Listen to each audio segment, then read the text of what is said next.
Hey guys, what is up? It's Dusty here, and welcome back to another crypto video. And if you are enjoying these daily crypto videos, or you are new to the channel, make sure you help out by pressing the like button. And of course, if you're subscribed, you'll get notifications every time there is some really important crypto news. Now, Jeremy Hogan posted on Twitter, SEC's new reply to XRP holders' motion to intervene jumps the proverbial shark. I basically agree with the SEC that XRP holders should not be injected as full litigants at this point in the suit. But to argue that Ripple and the XRP litigants are in collusion goes too far. Lawyers are not supposed to make baseless accusations against opposing counsel yet. Here we are, see page 8, not to mention that the XRP holder will obviously bring new and relevant facts and viewpoints to the litigation. So the underlying argument fails as well, in my opinion. I think the judge should and will grant limited amiss participation, something obviously the SEC do not want to see happen. He meant does, but alright. Now guys, I have a question for y'all, and that is, do you think Ripple will win this lawsuit? Actually, you could just put a yes or no down below, or let me ask it differently. Do you think XRP is not a security? Again, put yes if you think it is not a security. Put no if you think it is a security.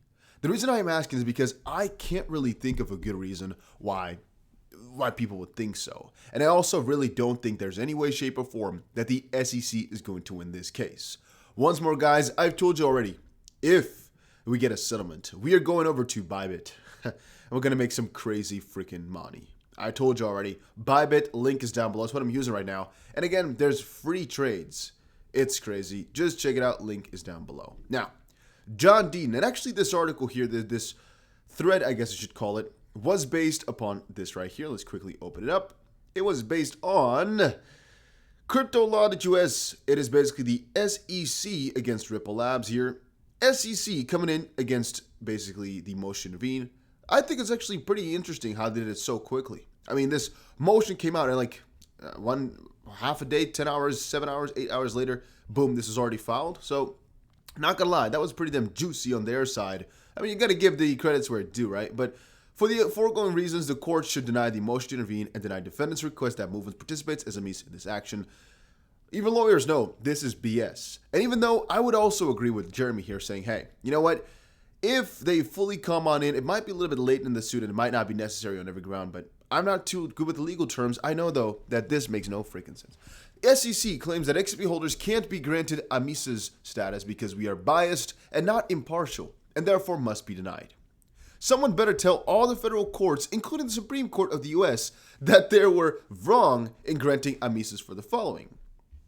Just added to our document library, SEC Memorandum of Law in opposition to Ripple's response to motion to intervene by XRP holders. In this document, the SEC attacks XRP holders for a second time. All right. And Don Doe says here, just to be clear, Gary Gensler doesn't care about XRP investors either because he's allowing this to happen. Shaking my head. People need to stop praising this dude. He's not our ally. The SEC is not our ally at all.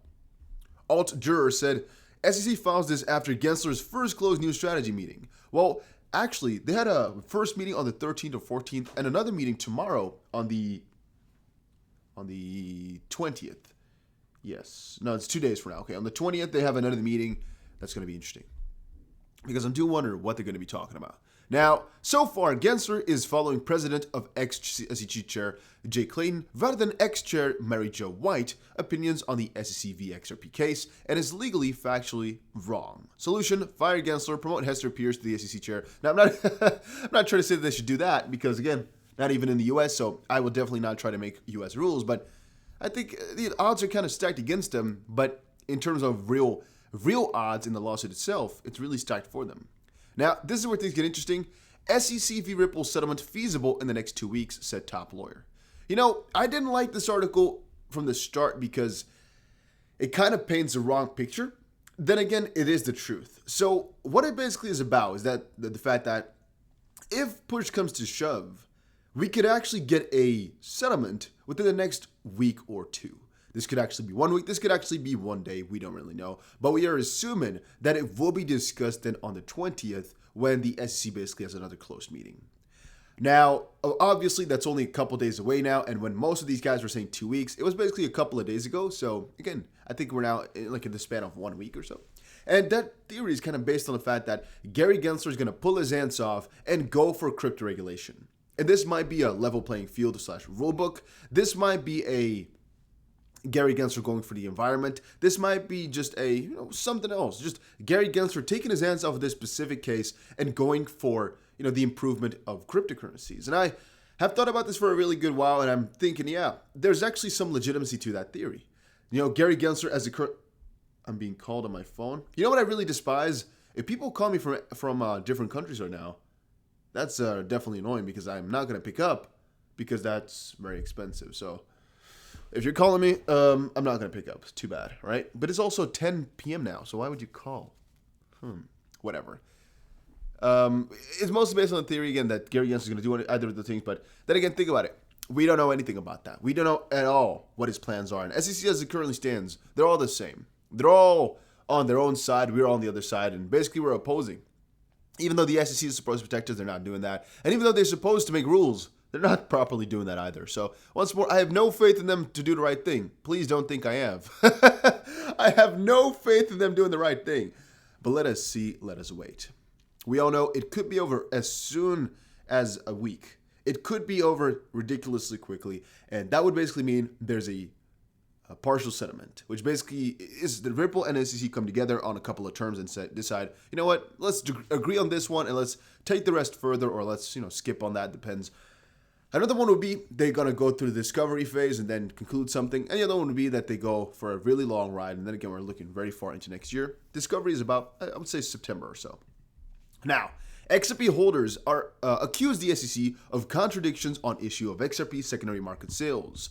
I've been reading so much about this whole lawsuit today because I already made a video about what happened, but still, there's more and more updates. What's more, let's actually go from the top here. Last few weeks and months have been disappointment to everyone who expected the lawsuit to be kind of over or away. Well, I would actually say that's not true. Ripple has shown a lot of strength here, and the SEC has just been throwing outrageous crap, basically, at Ripple. So I would also not say it's been a disappointment. It's basically been exactly as expected because we never really expected it to be over before September or so. So that's a little bit of a lie in that first line. In fact, the said lawsuit also saw the participation of the XRP community, and that's something that necessitated an intervention because once more, because the SEC nor Ripple represents our interests properly. Now, there's been a little bit of a back and forward, as we've most likely already seen by now. The latest memorandum of law filed by Deaton argued otherwise, with this submission claiming that the SEC has used a completely irrelevant case to make assertions that are absurd. Such a contention, the MOL said, is without merit. What's more, the filing in support of XRP holders also claimed that the proposed interveners would not broaden the SEC's claims, since it would be well within the scope of the SEC's amended complaint. It went on to say, just that the SEC has distanced themselves from the Hinman speech, arguing that Judge Netburn that it does not reflect the agency's official position, the SEC faced with intervention attempts to distance itself from its own complaint. The reality is that the SEC has great difficulty reconciling what is alleged and what it can prove.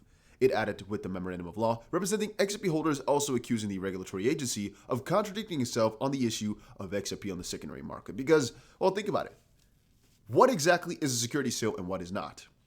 The SEC doesn't know exactly what they want to go for. They want to go as broad as they can. But they know if they go as broad as they can, they're going to lose a lot. So they don't want to. But then again, they do want to. The reality is that the SEC has great difficulty reconciling, again, the personal nature of the legal battle between the parties in the said lawsuit was brought to the fore again this time, with the president's submission also arguing that John Dean has been unfairly targeted as an unhinged conspiracy theorist crusader. Finally, the XRP holders' representation concluded by reiterating arguments that it had already made in the past, namely that XRP holders meet the standard to intervene as a right and permissive intervention should be granted since such a motion to intervene does not sow chaos into the lawsuit and would not cause undue delay. Yeah, I'm gonna side by them. Little sneeze. No. Yeah, little sneeze. There we go. All right. Then over into Flare. XRP, XLM, Doge, and Litecoin will all be able to be used in smart contracts on Flare. I've already told you guys for a little while right now that DeFi is coming to XRP. A lot of this stuff is built on top of XRP, and it's actually taken the DeFi onto XRP with XRP, whatever you want to call it. Now, as of this point, I actually usually use BITRUE for my staking and for earning profit with XRP, but I've told you as well, even though I think the flare distribution is kind of stupid, I will be utilizing it. I will be using it and I will be making money that way. So if you're wondering about it, yes, I will use it. I will utilize flare and I am pretty excited about it. Also because that's just another little bullish thing that's in the near future for XRP.